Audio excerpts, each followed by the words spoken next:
Hello all my yarny friends, I'm Sara Sach. Welcome back to my crochet channel.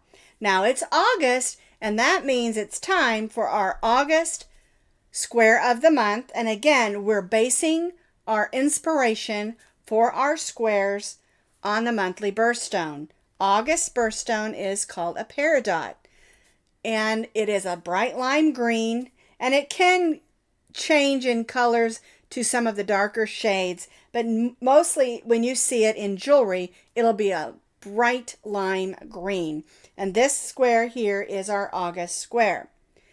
Now, if you want all the other squares, January, February, March, April, May, June, and July, I'm going to put a link for all of those videos underneath this video in that description box. I'll have them all listed and all you'll have to do is click that link if you want to find them, all right?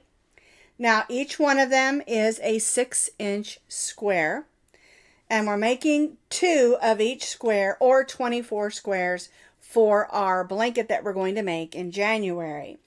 We're going to do 2 squares each month, 1 new one, 2 of each kind, but of course, if there's one that you don't like, you don't have to make it, or several you don't care for, or maybe you really love the February one. You can do those all in different colors. You don't have to do the colors that I'm doing. This is just my own inspiration to make 1 square each month inspired by the monthly birthstone. All right? So this is August. We still have September, October, November, and December. And then we'll have 12 squares. And then again, we're going to make 2 of each of our squares. All right, now you'll find the complete pattern for this one with lots of pictures on my blog, and I'll put that blog link down in the notes in that description box as well. And also a reminder that each one of these squares has that video, and underneath each one of the videos, it also has a link to the blog where you'll find the written pattern with lots of pictures. All right? All right, let's get started making our monthly Peridot for August square. Again, we're going to be making 6-inch squares. And one thing that you'll notice, on some of them, I used an I hook, which is a 5.5, and some of them I used an H hook, which is a 5.0, or just 5 millimeter. So what I suggest is that you start with the 5 millimeter. And there's a couple of them I thought stitched up too tightly, so I went up a hook and tried it, and it worked just fine. So if you're using your H hook 5 millimeter like we're going to use today, and it comes out too small, you can either loosen your tension or go up a hook size. Like in anything else, measure it, make sure it's the 6 inches. The thing is, if it's off by like 1/4 inch, it's not going to be that big of a deal because we can ease those squares in easily because yarn is stretchy, okay? But you'll find that I think there's 2 of them that we're doing that are with the 5.5 millimeter. Just because I stitched them a little snug, there's a lot of small stitches, so that's why we did it that way, all right? For today, we're using the 5 millimeter H hook. We're using this beautiful lime green and this cream, and I'm using all acrylic medium weight number 4 yarns for my squares. Now you can use all cotton or all wool. Make sure you don't mix and match your wools and acrylics because remember, wool will felt when you wash it and acrylic will not, and it'll mess up your squares. But I do recommend that if you started using acrylic on your first square, then make sure you use acrylic all through all of the squares. You can use cotton, but make sure that you use the same fiber all the way through for all your squares. Or when you go to wash your blanket, it won't wash up the same, okay? So I'm using acrylic medium weight number 4. These are just Red Heart Super Saver yarns that I have on hand. This is their bright lime green, and this is cream. All right. This one is off-white, so it's a little bit lighter than this one. But I wanted to go with the cream on this one just to make it easier for you to see. And all of my squares, I've done some of them in double shades and things like that just so that you can see that even though this is a birthstone and we're doing it the color of the Peridot, you don't have to do those colors. You can do whatever colors that you want to. If your favorite colors are purple and pink, make all your squares in purple and pink. It's okay. Remember, use your own creative juices. I'm just using the birthstones of the month as an inspiration. Okay, we're going to begin with our slip knot. We're going to chain 5. 1, 2, 3, 4, 5. We're going to join this chain 5 into a circle. Snug that down and tie a stay knot. Now, like I always say, if you prefer to use the magic circle or the magic ring or another method to do your magic or your first ring, your first circle, you certainly can. All right, so we went in, pulled up a loop, and we're going to chain 1. In this chain 5 loop, we're going to stitch 8 single crochets. So we'll go in, pull up a loop, yarn over, and go through 2 loops. So that's 1, 2, 3, 4, 5, 6,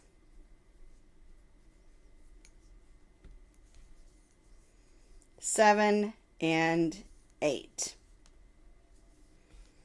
So we have 8 single crochets. We're going to join to that first single crochet with a slip knot. Now, before we go any farther, we're going to close that hole in the center. You don't have to right now if you don't want to, but I always like to do it to get it over with. I'm just going to go around those stitches in the back. Give it a gentle tug and weave it in, go in the other direction. Make sure it's nice and snug. There we go. Oh, don't want to clip the wrong string there. There we go. All right, so for row 1, we have 8 single crochets. Let's do row 2. We join to our first single crochet and we're going to chain 3. Now we're going to place a double crochet in that same single crochet. And then we'll place 2 double crochets in each of our single crochets around. So since we have 8 on row 1, row 2 will have 16 double crochets.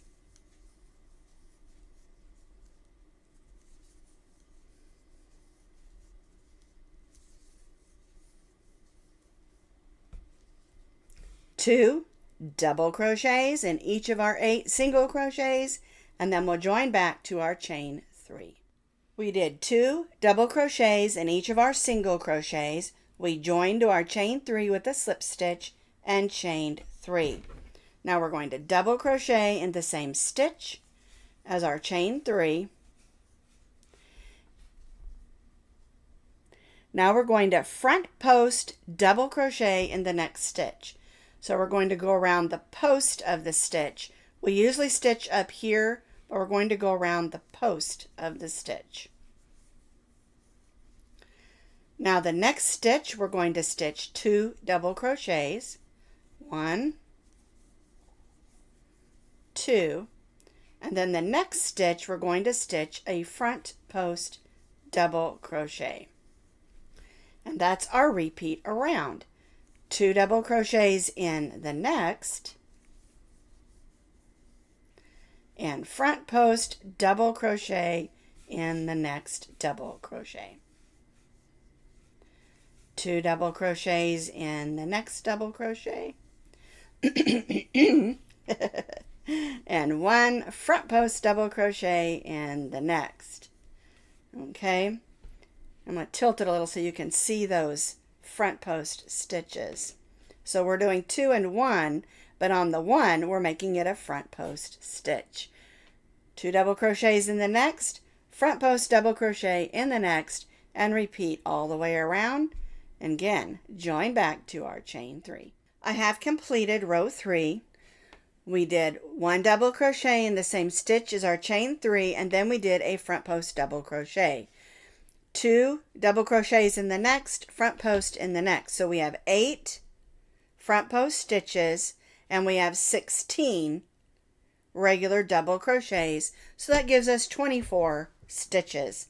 We join to our chain 3, and what we're going to do is we're not going to chain 3, we're going to slip stitch in the space between the first 2 double crochets, and then chain 3. Now we're going to stitch a double crochet in that same stitch or space. We're going to chain 2. I'm going to make sure it's a chain 2, not a chain 1. Then we're going to go in that same space and stitch 2 more double crochets, 1 and 2. And what we did there is we formed our first corner. Now we're going to chain 2, and we're going to skip the next double crochet, the front post, and the next double crochet, and go in between those 2 double crochets and stitch a double crochet, chain 1, and double crochet, and then chain 2. So we formed a corner in our first side. So we'll skip the double crochet, front post double crochet, and double crochet, and go in between the next 2 double crochets, and we're going to make another corner. So double crochet, chain 2, and 2 more double crochets, 1 and 2. Then we'll chain 2, go to our next set of 2 double crochets, and go in between and stitch a double crochet, chain 1, double crochet. Now go ahead and chain 2 so we can take a look at this so we can understand what we're doing. All right, so what we are doing is we're stitching in between the 2 double crochets all the way around. So we stitched our first corner, 2 double crochets, chain 2, and 2 double crochets in between those first 2. Then we chained 2, we went to our next set of 2 double crochets and stitched a V-stitch, double crochet, chain 1, double crochet.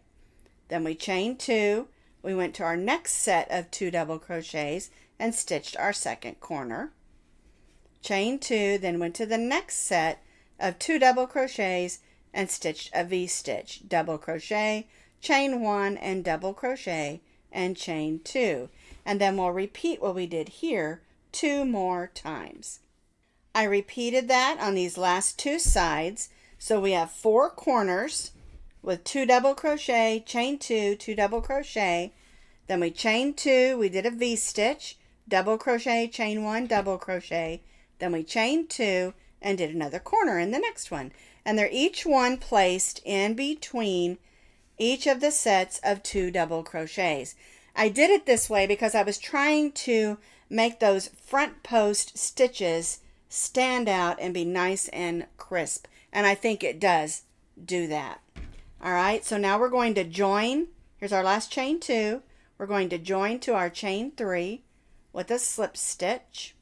Then we'll slip stitch in that next double crochet, and then slip stitch in the chain 2 space and chain 3. And we're in the corner, so we're going to do the corner exactly the same. So double crochet, chain 2, and 2 double crochets because our chain 3 counted as our first double crochet. And now instead of chaining 2, we're going to chain 3. 1, 2, 3. Then we'll go to the chain 1 space of our V-stitch and stitch a V-stitch, which again is double crochet, chain 1, and double crochet, and chain 3. Now we'll go to the next corner and stitch a corner, 2 double crochets, chain 2, and 2 double crochets, 1 and 2. Chain 3, 1, 2, 3. Then we'll go to the V-stitch and stitch a double crochet, chain 1, double crochet in the chain 1 space, and again chain 3.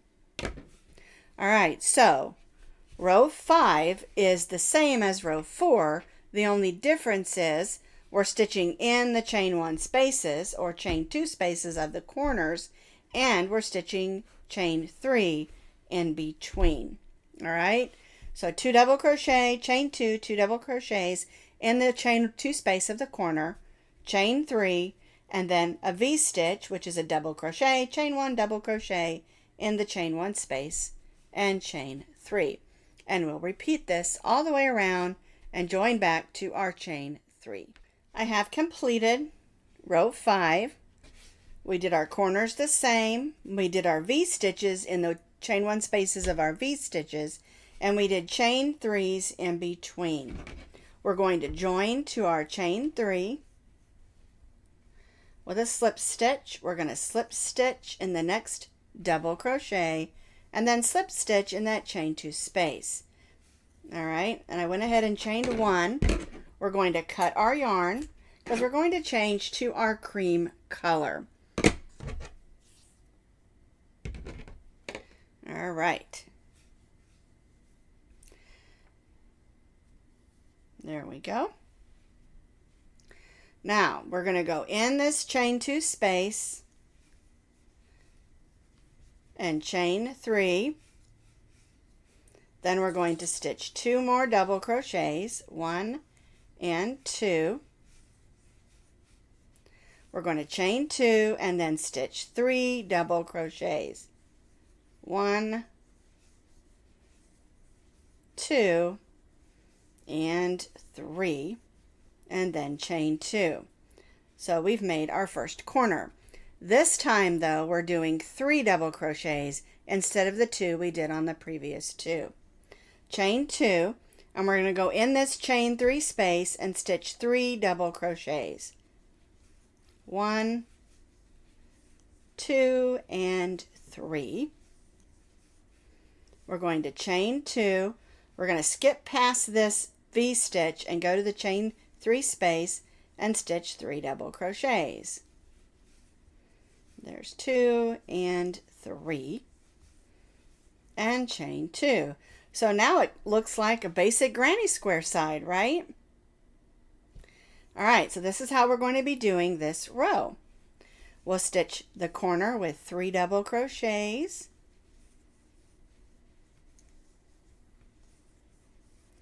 chain 2, and 3 double crochets.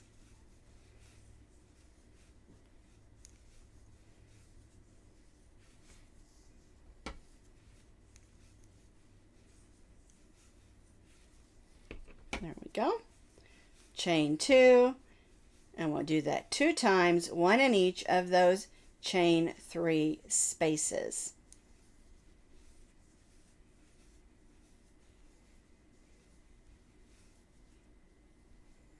Oops, there we go.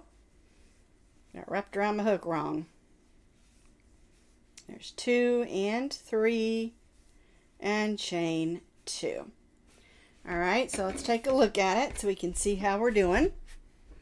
And see, we've made a corner of 3 double crochets because our chain 3 counts as our first. Chain 2 and 3 double crochets. Then we chain 2, 3 double crochets twice, chain 2, and that brings us back to the corner. Then we repeated that across, and we're going to repeat that on these last 2 sides and then join back to our first chain 3. I have completed row 6. We did 3 double crochet, chain 2, 3 double crochets in our 4 corners, and then we chain 2, 3 double crochets in the chain 3 space, 2 times, chain 2, and then our corners. And you can see this row looks like a regular old granny square row.